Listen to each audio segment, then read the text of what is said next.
మాధవిరెడ్డి గారు, మనం ఈ మధ్య కాలంలో దాదాపు ఇది మూడోసారి మాట్లాడుకోవడం, అంటే మార్కెట్లు ఆ స్థాయిలో పడుతున్నాయి. ఖచ్చితంగా మార్కెట్లపై కూడా మనం మాట్లాడదాం. యాక్చువల్గా ఇలాంటి యుద్ధ వాతావరణం, ఇలాంటి అనిశ్చితి ఏర్పడేటప్పుడు అసలు బంగారం వెండి ధరలు బాగా పెరిగే ఛాన్స్ ఉందని అనుకున్నాం. కానీ బంగారం వెండి ధరలు తగ్గుతున్నాయి. ఎందుకు తగ్గుతున్నట్టు?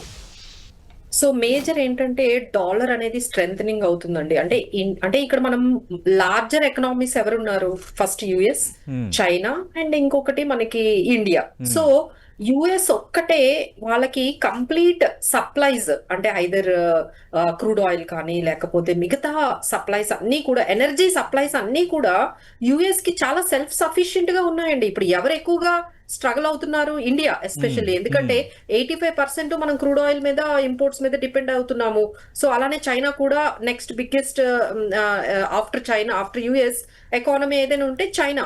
సో మనం ఎప్పుడైతే డౌన్ అయ్యామో, సో ఇప్పుడు ఎవరంటే దీని వల్ల, అంటే ఎవరు కొంచెం స్ట్రాంగ్ గా కనిపిస్తున్నారు అంటే యుఎస్.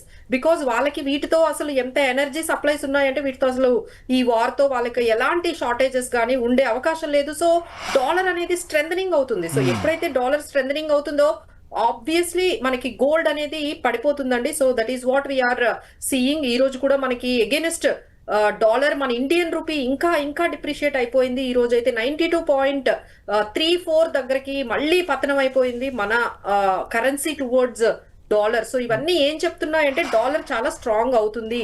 ఎకానమీస్ అయినా, అంటే క్రూడ్ ఆయిల్ బేస్డ్ ఇంపోర్ట్ చేసుకునే డిపెండెన్సీ ఉన్న ఎకానమీస్ అయినా ఇండియా అండ్ చైనా కానీ కొంచెం స్ట్రగుల్ అయ్యేది ఉంది. మనమైతే ఇంకొంచెం ఎక్కువగా స్ట్రగుల్ అవుతున్నాము.